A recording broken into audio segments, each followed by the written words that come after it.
Hoy en Vidas Cruzadas recibimos al escritor Enrique Rubio. Rubio ha publicado títulos como Tengo una pistola, Tania con I, 56ª edición, por la que ganó el premio Francisco Casabella de 2011, y Escape. En esta última novela se sirve de su propia experiencia como persona diagnosticada con el síndrome de Asperger para relatar las peripecias de un joven que a los 18 años, y después de haberse pasado años encerrado en un cuarto por sus padres y rodeado de libros y aislado del mundo interior, se enfrenta por primera vez a la realidad. El próximo año se va a estrenar una película inspirada por esta novela, con un guión que ha escrito Rodrigo Cortés, también director de la película, y que protagoniza el actor Mario Casas. Con Enrique Rubio hemos hablado de todo esto, de su condición, de esta novela y también de un ensayo que acaba de publicar titulado Religión Woke, el despertar del supremacismo identitario, publicado por Almuzara. Con todos ustedes, Enrique Rubio. Enrique Rubio, bienvenido. Hola, ¿qué tal? Encantado. Voy a empezar leyendo la solapa de tu novela Escape, donde, como suele ser costumbre, aparece la foto del autor, tu foto, y una pequeña biografía. Y dice así. Dice Enrique Rubio, habitante del planeta Tierra durante 44 órbitas, es un vertebrado, mamífero, primate, homínido y homo sapiens de sexo XY con síndrome de Asperger y trastorno obsesivo-compulsivo. Su número y letra otorgados por el Ministerio del Interior del Estado de Derecho son 3, 4, 8, 3, 1, 3, 2, 7, N de Navarra. Le gusta callejear con sus injertos auditivos y su MP3 y mirar rascacielos o edificios altos. Detesta que un desconocido le mire durante más de 2 segundos. Aborrece las religiones laicas y prefiere el lenguaje escrito.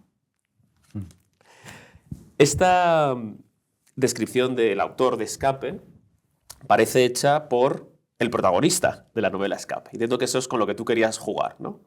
Sí, todo lo que has leído es totalmente cierto y además son cosas muy importantes en mi descripción y al mismo tiempo he querido jugar con el lenguaje que usa el protagonista y el estilo narrativo del libro, que es así como muy mecánico y todo muy hiperracional y por eso está escrito así. Yo tampoco soy tan extremo ni hablo así en mi vida diaria, o sea que...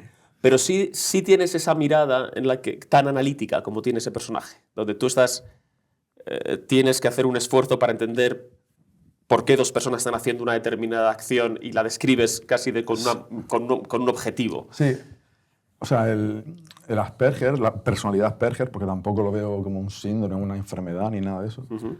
O sea, para mí tiene cosas positivas, bueno, tiene cosas negativas, pero tiene cosas también muy positivas. Y lo considero como, de alguna forma, un superpoder para algunas cosas, en algunos ámbitos. Porque te permite ser más inmune a dogmas, a virus mentales, a creencias socialmente compartidas, y lo cuestionas todo de manera racional, ¿no? De manera más racional. Y eso te hace, pues, no ser víctima de, yo qué sé, de un adoctrinamiento en cualquier tipo de religión, ya sea laica o teísta. Uh-huh. Eso también tiene inconvenientes porque te hace sufrir bastante porque la mayoría de personas son muy religiosas, ya sea en una religión teísta o en una laica. La mente humana es religiosa. Entonces, para adaptarte, siendo tan racional, chocas continuamente. Porque además es que me pone muy nervioso cuando algo lo veo claramente que es irracional y la gente está pensándolo con una fe ciega. Eso me parece desagradable para mí. Me genera, no sé... Asco, dices en un... Bueno, sí, es una forma de... No llega tanto en la mayoría de ocasiones, sí. Pero cuando algo es muy, muy extremo y además muy machacón y se convierte en una dictadura de Estado, por ejemplo, o una dictadura de una cultura entera, uh-huh. Sí que me produce algo parecido al asco, pero porque es un machaque continuo desde que te levantas hasta que te acuestas y que impregna todos los ámbitos de la sociedad, como lo que estamos viviendo ahora en Occidente. Ahora podemos entrar en eso un poquito más adelante, pero me interesa mucho esta parte que dices de la personalidad Asperger, porque, claro, el ser humano, como dices, los antropólogos lo tienen más que confirmado, tenemos una mentalidad religiosa y aunque seamos laicos, participamos de determinados ritos y cultivamos determinados mitos y necesitamos tener creencias que no siempre están contrastadas. Entonces, esta personalidad de Asperger lo que te proporciona es una mirada mucho más nítida, digamos, o que ves solamente... Es como si viera solamente el andamiaje de un edificio, ¿no? Sin ver toda la decoración interior. Sí. Sí, o sea, sí. O sea, también no somos tampoco dioses, ni tampoco... O sea, también nos equivocamos, también tenemos nuestros sesgos, o sea, que no, somos, no es todo blanco o negro, ¿entiendes? Pero sí que creo que el autismo te permite ver un poco más entre bastidores, ¿vale? ¿Cómo funcionan los mecanismos que hay debajo? Y cómo la mayoría de gente cree cosas que científicamente o que la realidad te dice que son falsas. Y no participar de ese teatro, digamos, también tiene un punto de soledad, me imagino, ¿no? De estar... Claro, tú estás observando desde fuera, no se dan cuenta de que esto es un teatrillo. Pero eso quiere decir que tú no eres parte del teatrillo, ¿no?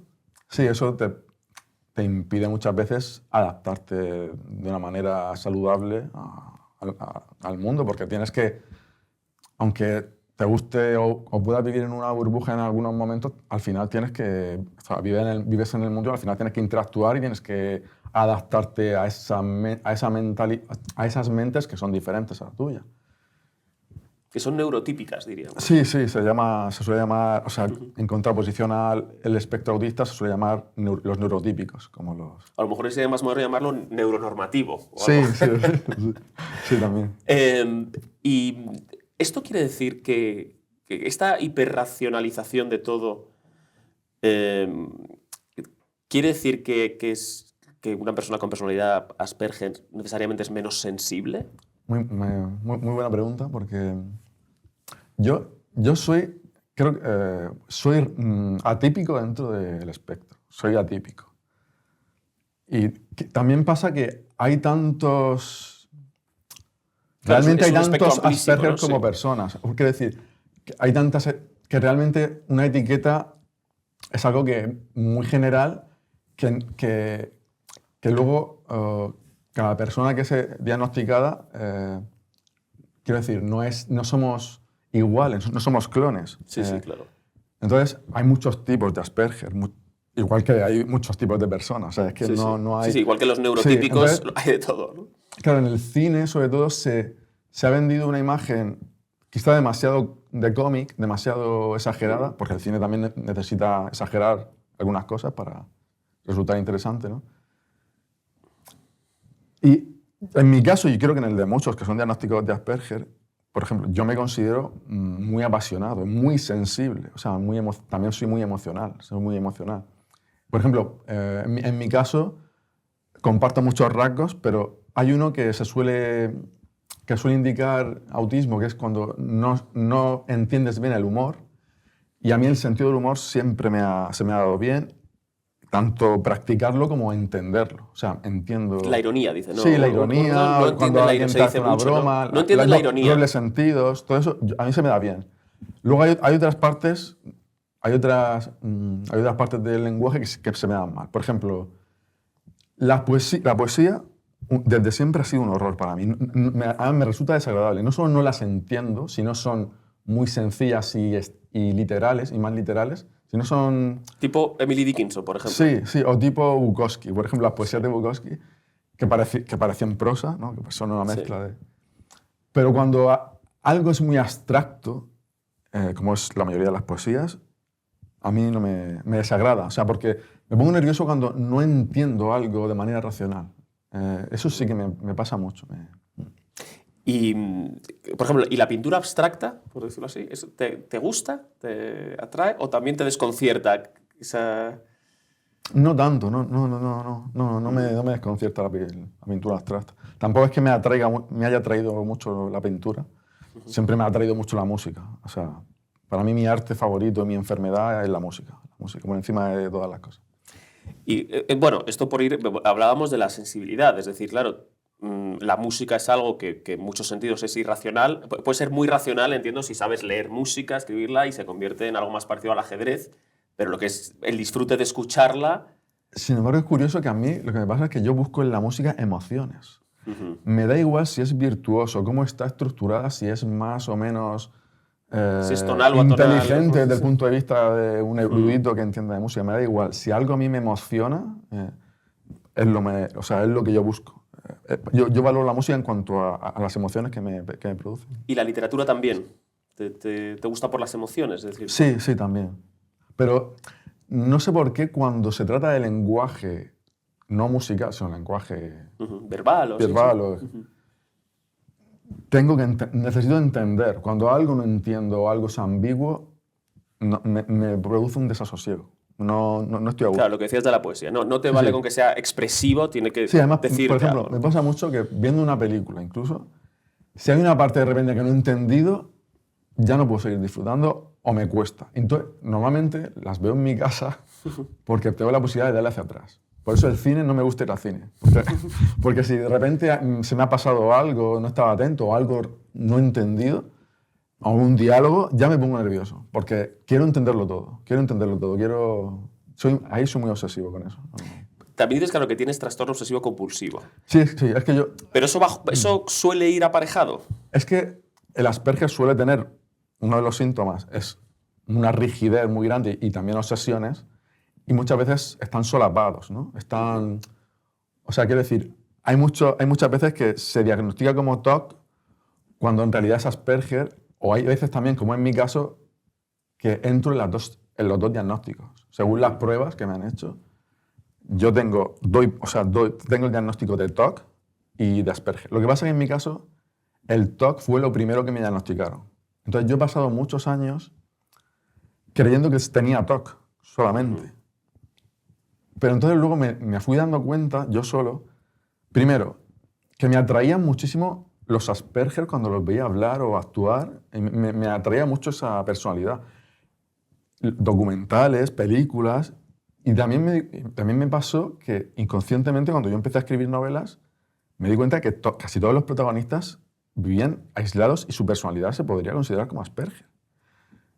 Entonces, hasta que llegó un momento que dije es que posiblemente yo también dé para eso, porque tengo algunos rasgos que no entran dentro del TOC y que sí entran dentro del Asperger. Entonces fue cuando yo por mi cuenta, por curiosidad, fui a una asociación donde me evaluaron y era de libro. O sea, era totalmente claro que yo tenía Asperger. ¿Y esto cuándo fue? ¿Cuándo te diagnosticaron tanto de trastorno obsesivo compulsivo como de Asperger? El TOC fue a los 20 y poco años, porque fue cuando me explotó de manera muy brutal. 19, 20, o sea, 18, de 18 a 20 años. Cuando estaba terminando el instituto de aquella época. Y he pasado muchos años solamente con ese diagnóstico. Y el diagnóstico de Asperger fue hace 2 años. ¿Hace 2 años Sí. solamente? O sea, muy poco Sí, tiempo. Porque algo que he sido yo el que me he ido dando cuenta a lo largo de los años de que... Porque el TOC no tiene por qué ser asocial, no tiene por qué ser hipersensible a los ruidos, no tiene por qué sentirse mal hacia un contenido que sea abstracto. O sea, había muchas cosas que no son típicas del TOC, pero sí son del Asperger.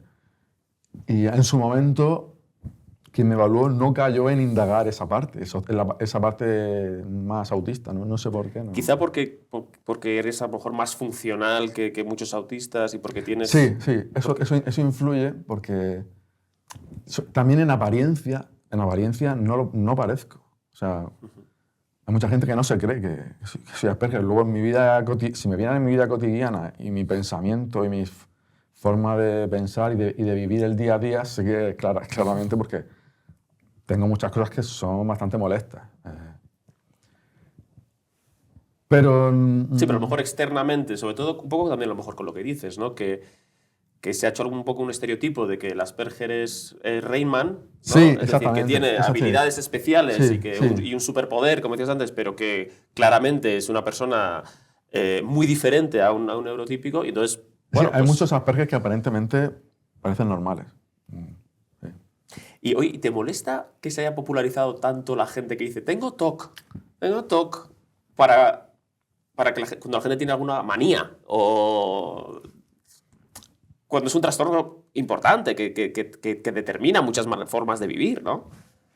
Bueno, una cosa que quiero decir es que uno de los motivos de que se confundieran es que uno de los síntomas que yo he tenido más fuertes y más dolorosos, porque eso sí que te hace sufrir, ha sido las obsesiones. Entonces, por eso, al ser el síntoma más predominante, creyeron que era TOC. Pero claro, el Asperger puede tener un componente obsesivo y rígido, porque, o sea, no es un síntoma, igual o tan, o sea, tan o más intenso. Entonces... No, y por eso te decía, pero que se ha normalizado mucho lo de decir tengo TOC o tengo tal, ¿no? No sé si tú lo habrás oído de que... Sí, es que vivimos un poco en la época de las excusas, de la victimización, ¿vale?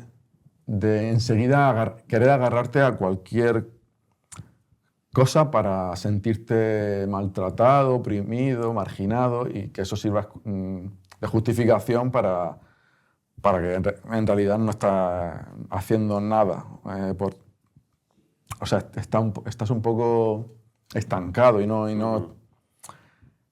Entonces, en mi caso se podría también... A ver, porque, por ejemplo, me acuerdo del acto que hice con Rodrigo Cortés, que me metió un poco el dedo en el ojo con una pregunta que venía a decir un poco que tú te quejas también de la victimización, de los artistas que venden su condición de mujer maltratada, de su condición de homosexual para sentirse oprimido y de esa manera vender tal, y tú estás haciendo un poco lo mismo y tal. Y en cierta manera tenía razón, pero quiero decir, porque es verdad que solo para promocionar este libro, para las entrevistas he usado mi trastorno, he hablado de él. Pero yo no de manera victimista, sino yo celebro las cosas positivas. No me quejo, ni lo uso de coartada o de excusa para hablar de que he fracasado, que no me han hecho caso, Entonces, a mí no me importa, incluso me gusta hablar del Asperger porque para mí no es algo malo, es algo que, aunque tiene cosas buenas y malas, para mí tiene más cosas positivas y que me ha permitido escribir lo que he escrito. Yo el motor de lo que yo he escrito, tanto en guiones como en novelas, ha sido gracias a mi personalidad Asperger y a mi TOC. Las dos cosas, porque sobre todo estar obsesionado continuamente por algo, eso es un poder para crear, para el arte, es un superpoder. Más que la inteligencia, más que tener una habilidad, para mí es... porque es como una potencia a fuego lento, es continua, es todo el día rumiando. No es un procesador súper veloz, súper potente, porque hay gente que enseguida crea algo muy, muy inspirado y tal, y tiene una capacidad para hacer cosas rápidas, pero yo creo que hay cosas que necesitan tiempo y rumiar, y yo creo que eso es un superpoder, incluso, como te he dicho, que puede ser más efectivo que la inteligencia, por ejemplo. Claro, o sea, si ese superpoder, ¿no? Digamos, lo enfocas a lo artístico, claro, el arte requiere perseverancia. Y esto es, digamos, la condena a la perseverancia, a la obsesión, ¿no? Me puedo creer, ¿no? Que de unos frutos muy, muy grandes, que no tengas que decir, uff, otra vez tengo que ponerme a pensar en esto, sino que simplemente eso no te abandona, ¿no? Está contigo todo el rato. Exactamente, es que es algo automático, es un automatismo que es como respirar, que no tienes que hacer esfuerzo para respirar. Entonces no tienes que mentalizarte de voy a hacer esto. No, estás continuamente, incluso inconscientemente, aunque estés haciendo otras cosas, por dentro estás rumiando sobre lo que estás escribiendo y te vienen de repente ideas, porque yo estoy todo el día trabajando, en serio. ¿Y llevas una libreta encima donde vas apuntando las cosas que se te ocurren? Suelo llevar algún papel o también a veces libreta, y si no, utilizo alguna regla mnemotécnica para acordarme y cuando llegue a un sitio donde pueda apuntarlo, lo apunto. O sea que... ¿Y cuándo empezaste a escribir? ¿Esto es una cosa que te gusta desde niño? No, empecé algo tarde. Creo que a partir de incluso a los 20, a partir de los 20, sí, a partir de los 20 cuando salí del instituto, sobre todo empecé a escribir cartas, me encantaba escribirle cartas a las chicas, ¿no? Esos fueron mis inicios, escribirles cartas a alguna chica que te gustaba y tal, y me empecé a dar cuenta que me gustaba mucho, me relajaba mucho y me gustaba mucho el proceso, no me costaba. Y luego ver el resultado y tal, y poder explicar lo que yo sentía o pensaba de una manera muy pausada, muy tal. Y a partir de ahí, de repente empecé a escribir pequeños textos, pequeños relatos, que ni siquiera eran relatos en sí mismos, sino era una mezcla de, yo qué sé, de artículos y relatos, o de anécdotas que me pasaban. Y con mucho humor, porque desde siempre a mí me... o sea, de ahí empecé ya a escribir relatos un poco más largos. O sea, fue sin proponérmelo. O sea, fue algo Fue una cosa muy orgánica, sí, ¿no? Sí, Por sí, lo que cuentas. Sí, y además yo nunca pensé en la posibilidad de ser escritor ni guionista. No tenía esa Me gusta esto de decir, bueno, yo tengo la personalidad de Asperger, no sé mentir, soy muy transparente y sin embargo escribes ficción, que creas mundos, eres capaz de crear un mundo imaginario y eres capaz de, aunque, en fin, no compartas toda esa ritualización que ves a tu alrededor, ni esas maneras de comportarse muchas veces que te son ajenas, sí eres capaz de recrearlas, ¿no? ¿Te reflexionas sobre eso alguna vez? Es decir, puedo pintar un mundo en el que no participo casi. Sí, claro. Lo que pasa es que lo hago desde un punto de vista un poco diferente. Uh-huh. Entonces, eso también hace que lo que yo escribo sea un poco diferente y que las cosas que yo planteo sean desde perspectivas que no son habituales. Uh-huh. Sí, eso lo vemos mucho en la novela Escape, que como decíamos, bueno, es un chico que está hasta los 18 años en una habitación donde le han mantenido sus padres y de repente, pues, a los 18 por fin se le abren las puertas y sale al exterior. Y va explorando una ciudad que nunca se dice que es Madrid, pero que parece Madrid, por lo menos, bueno, porque es la calle San Mateo, la calle O'Donnell, hay muchas referencias, ¿no? que suenan mucho a Madrid. Es una gran ciudad, además. Y él, claro, va analizándolo todo, observándolo más bien de una manera, pues es muy analítica. No sabe lo que es una tienda, ve un mango y piensa que es una iglesia maniqueísta. Piensa que son, sí, pues lugares de rezo, ¿no? Entra en una librería y está también ahí desconcertado. Y está muy obsesionado porque la gente no cumple las normas. Él conoce la teoría de lo que es una ciudad, conoce las palabras, y él todo insiste en el Estado de Derecho, hay que cumplir las normas del Estado de Derecho, pero está muy obsesionado con que no se cumplen las normas. Esta es una obsesión que tú tienes también, es decir, en el mundo hay normas y la gente no las cumple, o se las salta de una manera un poco arbitraria. Un poco sí, pero no tan extremo como el protagonista.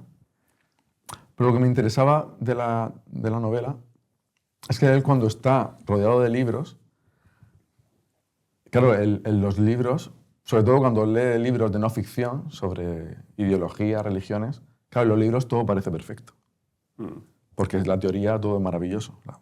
El problema es cuando eso se lleva a la práctica, que muchas veces la realidad está desconectada casi siempre está desconectada de la religión y de...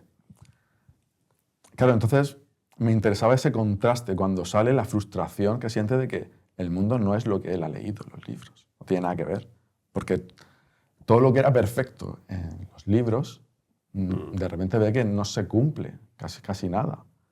Porque claro, el mundo de las ideas no tiene nada que ver con el mundo con la vida en sí mismo. Porque las ideas es como algo muy limitado para abarcar la complejidad. O sea, quiero decir, la mente humana es algo muy limitado en comparación de la complejidad del mundo y de todas las variables y factores que se dan al mismo tiempo.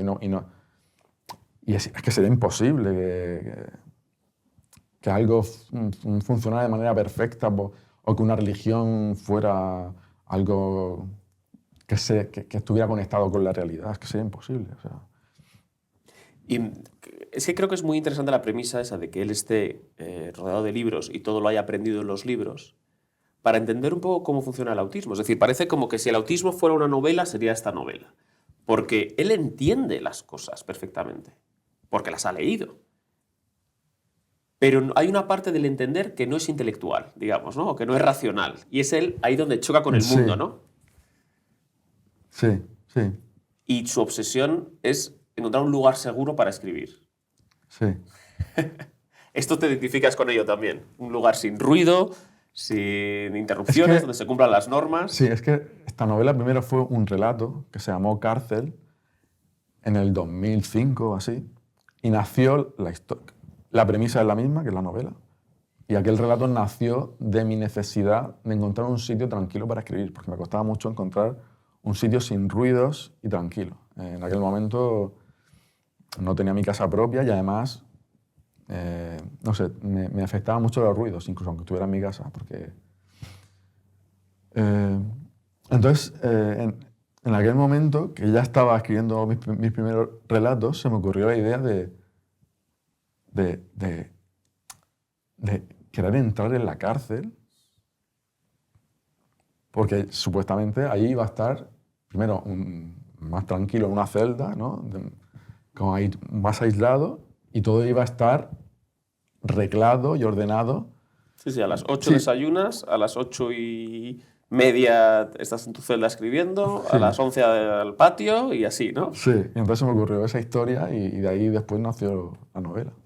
La novela está dividida en 3 partes, podemos hacer un poco de spoiler, porque creo que el gran interés de la novela es cómo está escrita, es decir, es la mirada de este joven que cuando ve que no se puede desenvolver en el mundo, decide que quiere entrar en la cárcel y hace todo lo que puede por entrar en la cárcel, que es más difícil de lo que parece entrar en la cárcel, ¿no? Y todo el mundo le dice, bueno, muchacho, o violas o robas un banco, o matas a alguien, o no vas a entrar en la cárcel, ¿no? Y él tiene esa obsesión porque quiere encontrar un lugar tranquilo y donde se cumplan las normas, porque ve que el otro es una cosa muy anárquica, pero se hace con bastante humor y con una mirada que uno le coge cariño a la inocencia de ese personaje, ¿no? Sí. Porque es incapaz de hacerle daño a nadie, salvo que sea la condición que le pongan para entrar en la cárcel, ¿no? Sí, él no tiene ninguna... Sí, como tú dices, es muy inocente y no tiene mala intención. Se nota que no tiene mala intención porque todo lo hace por ignorancia o por inocencia, porque ha vivido en una burbuja y de repente no entiende. Claro. ¿Y a ti te pasa como a él eso de tener una gran capacidad para los números y para obsesionarte con las letras y con el espacio que ocupan dentro de una palabra y esas cosas? ¿Qué le pasa a él? Que hace como radiografías así de la realidad. No tan extremo, pero sí que...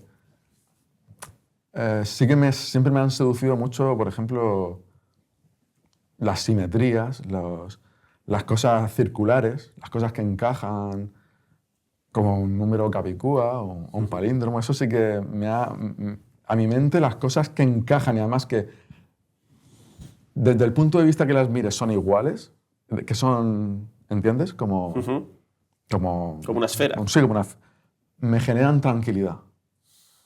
Porque tienen solo es como que tienen solo una interpretación y un punto de vista. Cuando algo tiene muchos puntos de vista, o es poliédrico, tiene muchos lados, lugares escondidos, eso siempre me genera desasosiego. O sea, y bueno, entonces, claro... Sí, por ejemplo, al hilo de lo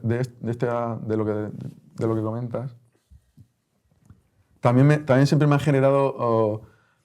mucho estrés el tener muchas opciones para elegir, ¿vale? Pero para cualquier cosa, cuando tienes que elegir una comida en un restaurante, una ropa en una tienda, o también para elegir algo que quieres estudiar, eso siempre me ha... Porque cuando eliges, no solamente estás eligiendo algo, sino estás descartando todo lo demás. Y quién sabe si has acertado o no. O sea, entonces, por eso en la novela al protagonista odia cuando tiene que decidir. Quiere que todos que lo digan, que le digan, tienes solamente esta opción, o tienes que hacer esto. O sea, no soporta cuando tiene que estar eligiendo. Sí, de hecho él dice algo así como... hay, no recuerdo cuántas licenciaturas, ¿no? Sí. Hay no sé cuántas carreras, 30 carreras.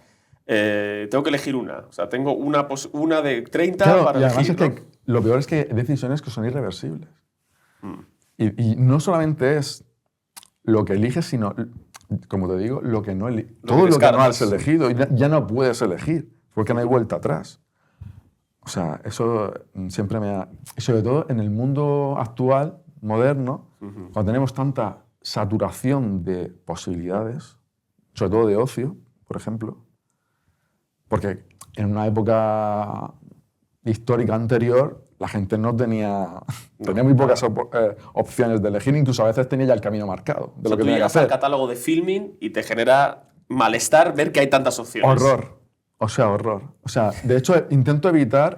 Yo nunca suelo evitar las plataformas porque hay tantas cosas de repente que... o sea, esa saturación de consumo cultural que hay ahora, a mí me genera mucho estrés. Poner la 2 y decir, la que echen, la película que echen. Y en cierto modo, uno a veces se cultivaba más así porque sabía que era la ocasión que tenía para verla, ¿no? En cambio ahora, esa falsa sensación de infinitud que tenemos, como bueno, que hay veces que también o te genera desasosiego el tener que elegir o te relaja tanto que luego acabas no viendo nada, ¿no? Yo recuerdo comprarme algún DVD y decir, claro, lo veo. O sea, ahora, en cambio, tengo una colección en las plataformas que... Nos ha pasado a todos eso. O sea, que a mí me ha pasado también, por ejemplo, el cine, la música, que antes era mucho más difícil acceder a una película y costaba su dinero, entonces la veías seguro, incluso varias veces, o un disco. Un disco lo agotabas hasta la última gota y estabas meses solo con ese disco porque te había costado 3.000 o 4.000 pesetas, ¿no? En la primera época de los CDs. Claro, eso hacía que valoraras mucho más y disfrutaras mucho más algo en concreto. O sea, te podías concentrar en algo en concreto y profundizar al máximo en eso, ¿no? Claro, cuando empezó la era de Internet, que de repente era accesible tanta música, tanto cine, incluso tanta literatura, claro, eso hace también que le hayamos quitado valor y ya no sintamos tampoco tanta motivación por consumir uno de esos productos, porque la facilidad para acceder le ha restado valor. Y por volver a tu novela y vincularla con el cine, esta novela la ha adaptado Rodrigo Cortés, el gran director de cine, que también estuvo aquí. Una adaptación un poco libre, ¿no? Digamos que el guión no es exactamente igual. Yo no he leído el guión, pero me decías que tú sí lo habías leído. Y quería preguntarte cómo se llega a esta idea. Es decir, además una película que ha producido Martin Scorsese, nada menos. Sí.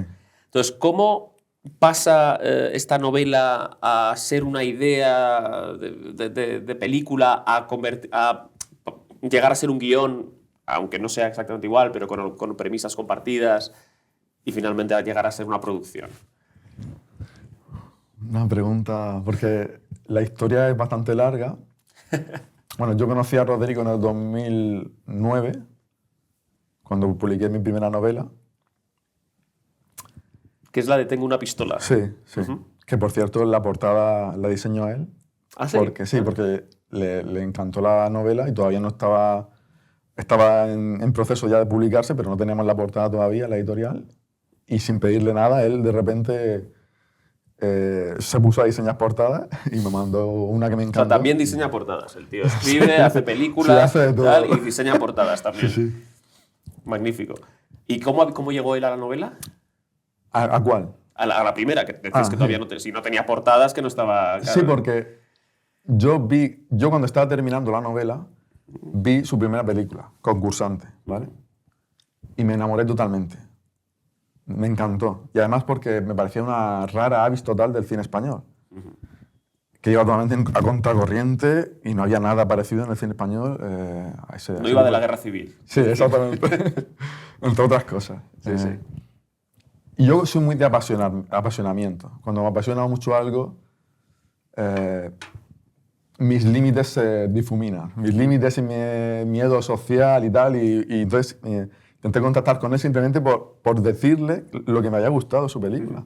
Y que también veía cierto paralelismo con lo que yo había escrito.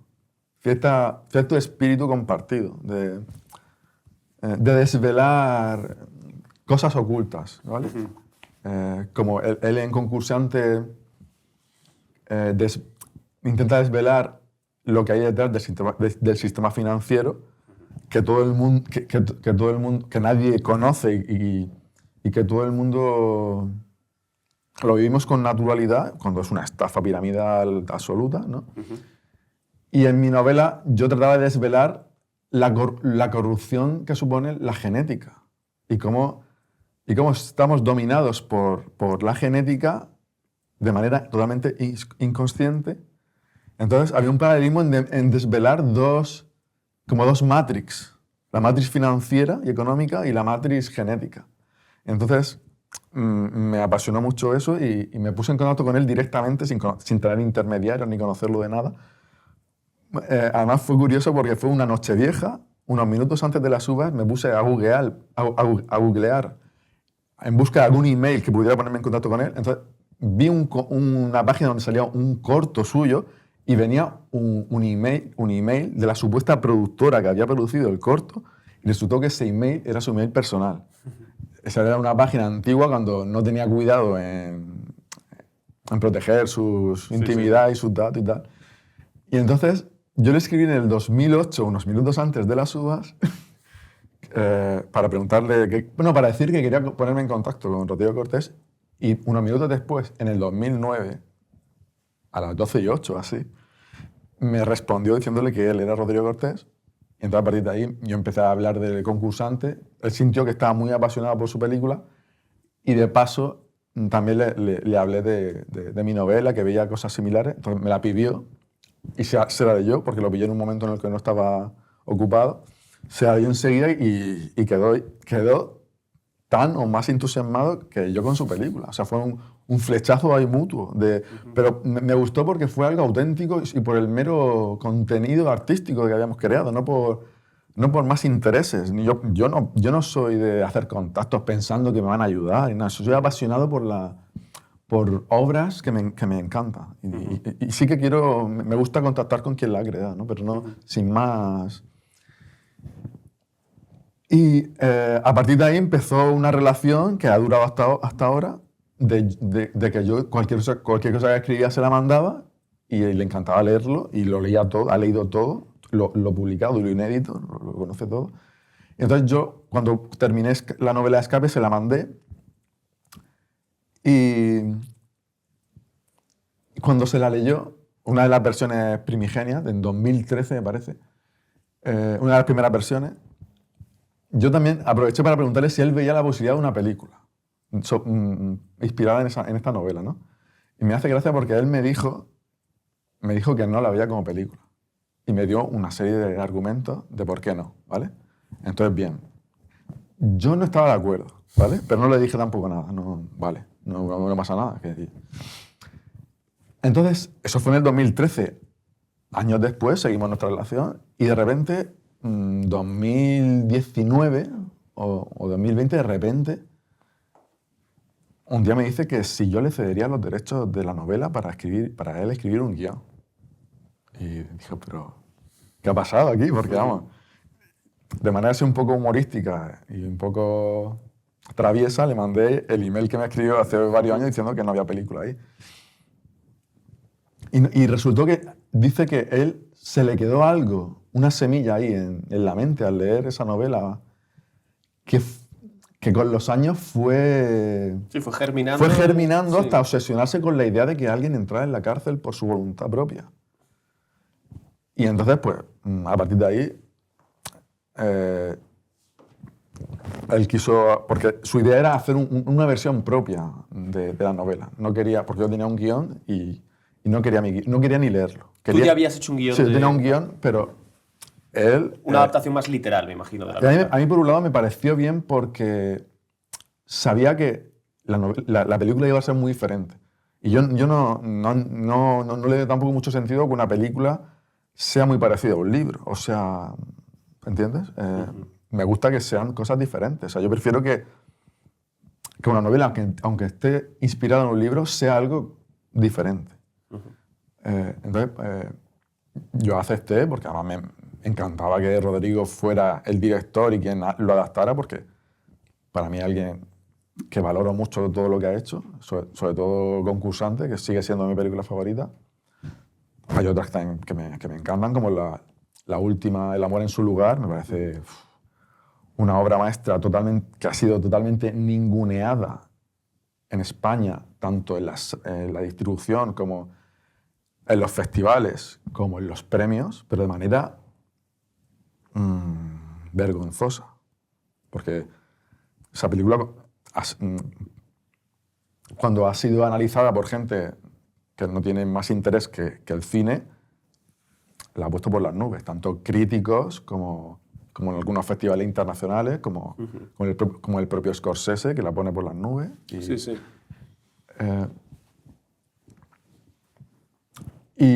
O sea, ya está, simplemente ahí surgió la posibilidad, o sea, ahí surgió la película, que simplemente él un día de repente se le cruzaron los cables y dijo que estaba obsesionado con esa historia de que alguien entra en la cárcel.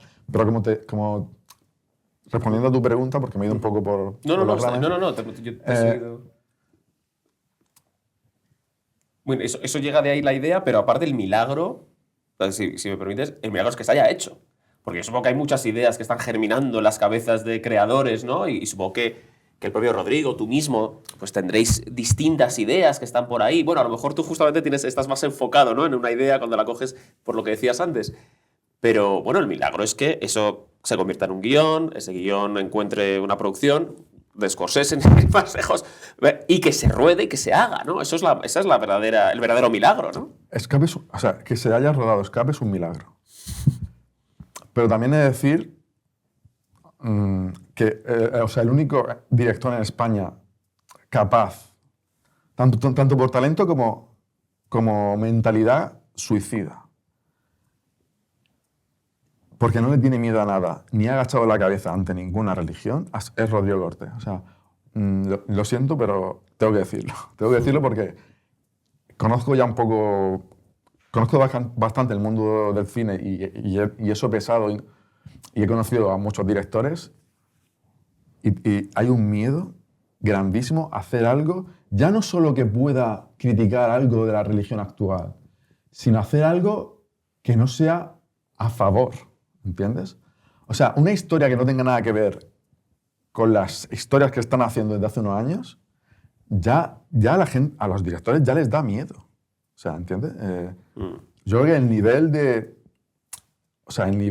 de censura, de totalitarismo cultural que vivimos en España es muy extremo, que en mi vida yo no he vivido una época igual. O sea, Tú vas a publicar ahora un ensayo que no sé cuándo sale. Sale el 20 de octubre. ¿20 de octubre allá? Sí, ya salía. Bueno, ya de hecho, cuando salga esta entrevista, ya llevará una semana publicado en Almuzarra, ¿no? Sí. Precisamente sobre esto que tenemos la religión woke, ¿no? Y que veo que es algo que te inquieta, ¿no? Y por lo que tú decías antes, tú tienes una mirada que ve más allá de las religiones, también la religión laica, ¿no? Que parece que ahora se ha hecho con la hegemonía cultural. Sí. ¿Eso es algo que te preocupa desde hace tiempo? Es decir, el ver que hay algo que coarta la libertad creativa. Desde que explotó el fenómeno, o sea, desde que explotó la religión, más o menos sobre 2014, por lo menos en mi vida, yo me di cuenta y a mí me empezó a afectar en 2014. Porque fue cuando empecé a ver que de repente una cosa que escribí, un artículo, que yo no esperaba la más mínima polémica, porque para mí no era un tema, de repente me veo a una turba de gente que no conozco en Twitter poniéndome a parir por ese artículo, y además yo no era nadie conocido. Y o sea, era un artículo que estaba relacionado con la sociobiología y con aspectos de la naturaleza femenina, la naturaleza masculina, ¿no? Las diferencias. Y ahí fue cuando me di cuenta de lo que estaba empezando a emerger. Y después ya cuando vi que ya no pude seguir publicando hasta... Desde 2011 yo ya no pude publicar nada hasta 2020. Y en parte, no quiero decir que todo sea por eso, pero en gran parte ha sido también por esta religión que ha hecho que solamente solamente ha permitido que se publiquen ciertas historias sobre ciertos temas y sobre ciertos personajes y sobre ciertas temáticas relacionadas con su programa religioso. Entonces, claro, me ha afectado personalmente, porque a mi trabajo, me ha afectado mucho. Entonces, eso también ha hecho que me obsesione también con ese tema. Pero aún así, aunque no fuera sido por eso, es que el bombardeo, quiero decir, lo ha contaminado todo, esta religión lo ha contaminado todo. Entonces es imposible, es muy difícil desconectar, intentar vivir al margen, porque es que te acaba afectando. También porque, por ejemplo, las relaciones, si eres heterosexual, también las relaciones te afectan mucho, porque es un tema que afecta mucho. Entonces, por eso es una religión que es demasiado ubicua, no como otras en el pasado que si no te metías en ciertos lugares conflictivos podías vivir más o menos tu vida normal, de manera normal. Pero es que actualmente es muy difícil vivir al margen. Muy intrusiva en el espacio personal. Sí. Y bueno, quien nos esté oyendo y esté oyendo hablar de este ensayo que va a salir o que ya habrá salido en el momento que nos escuchen, que no piense que es un panfletito, es decir, es un buen tocho. Sí, al final me han salido demasiadas páginas. No, bueno, pero que es un ensayo sólido. Quiero decir que no son 4 cosas tópicos sobre esto que está pasando. También tengo que decir que me he quedado muy insatisfecho con el libro. También por o sea, para yo haberme quedado bien, satisfecho y sintiendo que he abordado todo lo que quería abordar, me hubiera salido un libro de 1000 páginas mínimo. Porque es que la cantidad de cosas que han pasado estos últimos años relacionadas con eso, la cantidad de anécdotas, de sucesos, o sea, en serio, ha sido algo frenético. Es que cada día había algo que dejaba en pañales lo anterior, aunque lo anterior te pareciera ya que era el cenit ya de la irracionalidad y lo absurdo. Entonces, es un tema que me ha dejado muy insatisfecho, porque es inabordable, es inabarcable. Bueno, pero abarcas bastante, por lo menos, ¿no? Sí, ya llegó un momento que ya digo, tengo que cortar por alguna parte y olvidarme ya. Entonces ya decidí cortar, porque yo podría haber seguido mejorando, puliendo y añadiendo un montón de cosas. Pero tampoco quería que mi vida se fuera o sea, que me absorbiera, aparte de la demasiada vida, el tema de la religión woke, porque además no voy a hacer absolutamente nada. O sea, no voy a cambiar nada. ¿Pero te ha servido a ti para ponerlo por escrito Sí, lo que pensabas? Me ha servido también para... Quiero ya, cuando se publique, ya no volver a pensar en ese tema. Aunque incluso me afecten algunas cosas o me bombarden, quiero olvidarme ya, porque llevo muchos años escribiendo sobre ese tema y la idea de escribir un libro era también para ya pasar página, ¿vale? Para meterlo todo ahí y que se quede ahí ya y no volver a ese tema. Y me decías antes que tú ya te consideras más un guionista que un novelista en este momento. Sí. ¿Y por qué? Pues la lista es bastante... O sea, hay varios motivos, pero uno de ellos es que he acabado bastante quemado del mundo editorial, por las razones que te he dicho ahora mismo, ¿no? De que no se ha premiado el contenido, la calidad ni el talento de las obras, sino la condición biológica, ¿vale? O se ha premiado también no solo la condición biológica, sino también que se hable de un tema muy concreto y con unas ideas muy concretas, ¿vale? Eso ha hecho que durante muchos años me he Y quemado. el mundo, te pregunto por ignorancia, ¿y el mundo del cine, o en general del audiovisual, es más abierto? Es un infierno igual o peor que el mundo de la literatura y el mundo editorial. Pero la razón de que me... Pero es un infierno por explorar. Sí, exacto, soy todavía un poco virgen, entonces... Sí. También porque yo creo que también es bueno cambiar de infierno, ¿no? Variar de infierno, aunque siga siendo... Cambiar de aires, aunque sigan siendo... Y también porque soy un poco más ingenuo respecto al mundo del cine, aunque conozco ya bastante... O sea, en realidad conozco bastante lo que se cuece desde hace un año, porque llevo unos años intentando colocar guiones y conociendo a directores, productores, y el clima es igual o peor, ¿vale? Pero no sé, es algo como todavía que tengo virgen, que tengo... Sí, que tienes más ilusión también. Sí. Y otro motivo también es que me seduce mucho el perfil del guionista, porque el guionista vive más en la sombra y vive más centrado en su trabajo. Los guionistas no son mediáticos, nadie conoce a guionistas famosos o guionistas consagrados que han tenido premios. Todo el mundo conoce al director o a los actores, ¿no? Y eso a mí me encanta, porque no me gusta nada lo mediático y siempre me ha gustado escribir, solamente escribir. Solamente el hecho de escribir, sin la parte mediática. Sí, claro, a los guionistas no les hacen ir a las Claro, ruedas de prensa ni a y promocionar también la lo película. bueno del guionista... Porque claro, es que el escritor está solo, ¿no? El escritor, si quiere difundir su obra, tiene que dar la cara mediáticamente, por huevos. Y el guionista no. O sea, el guionista... Y además, quien se encarga de intentar colocar un proyecto no es el guionista. Tú puedes colocárselo a un director, a un productor, ¿vale? Concreto, pero es el director o ese productor el que se encarga de mover todo el follón y de intentar convencer a mucha gente y de remar también a contracorriente de la religión actual, de tal.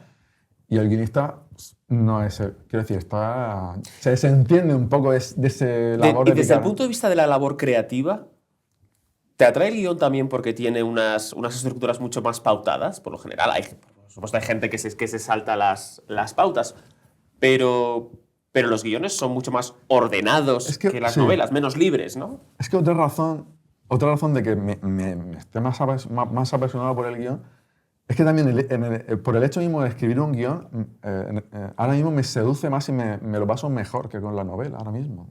O sea, que me encanta ahora mismo el guión en sí mismo y la escritura del guión.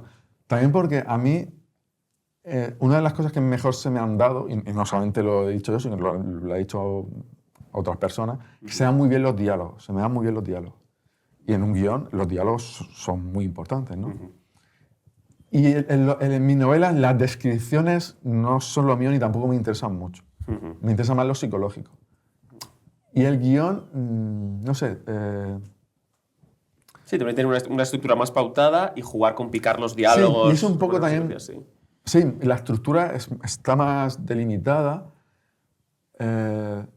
Sí, es un poco más... Sí. O sea, que te atrae también desde la parte creativa, de la parte de la orfebrería de la creación. Sí, porque también he visto que con el guión puedo expresar casi cualquier cosa que yo haya expresado en un libro o haya querido expresar. Aunque no sea el mismo lenguaje, y tenga que utilizar otro tipo de herramientas, pero me he dado cuenta de que tengo capacidad para expresar visualmente muchas cosas sin necesidad de, por ejemplo, de recurrir a la voz en off o a voiceover. Y entonces he ido descubriendo que visualmente se me da muy bien también expresar cosas visualmente. Porque al principio yo era un poco receloso de que eso se me diera un poco, o sea, desconfiaba un poco que eso se me viera bien, porque no tiene por qué. Quiero decir, se te puede dar muy bien la novela y muy mal el guión. Hay mucha gente que no... Pero a mí he tenido la suerte de que o sea, de que aunque haya sido un poco tarde, pero he descubierto que se me da bastante bien y me siento ahora como pez en el agua con el guión. Que es un lenguaje que te viene bien. Sí. Bueno, Enrique Rubio, muchísimas gracias. Tenemos aquí Escape, que recomendamos a todo el mundo que la lea. Sale ahora tu ensayo. El año que viene, ¿no? 2024, se estrenará la película Escape, dirigida por Rodrigo Cortés. Y esperamos que pronto veamos más guiones tuyos rodados, ¿no? Sí, ojalá. Yo vamos, estoy ahora mismo a tope en ese camino de intentar sacar algún guión. Pues esperamos que sí. Muchísimas gracias. Vale. Bueno, y terminamos con la pregunta habitual, que se me olvida, que es pedirte que nos recomiendes a alguien para invitar aquí. Pues, aunque sea quizá un poco atípico, yo soy muy fan, ya te he dicho antes que soy muy melómano y hay un grupo en España que siempre me ha encantado y que me parece uno de los mejores grupos que han habido en los últimos 25 años de rock alternativo, pero son muy desconocidos, ¿vale? Y no sé, me haría ilusión que trajeras al vocalista porque me parece un genio totalmente oculto que se llama Ricardo Rodríguez del grupo Holy Water. Holy Water. Un grupo Bueno. gallego.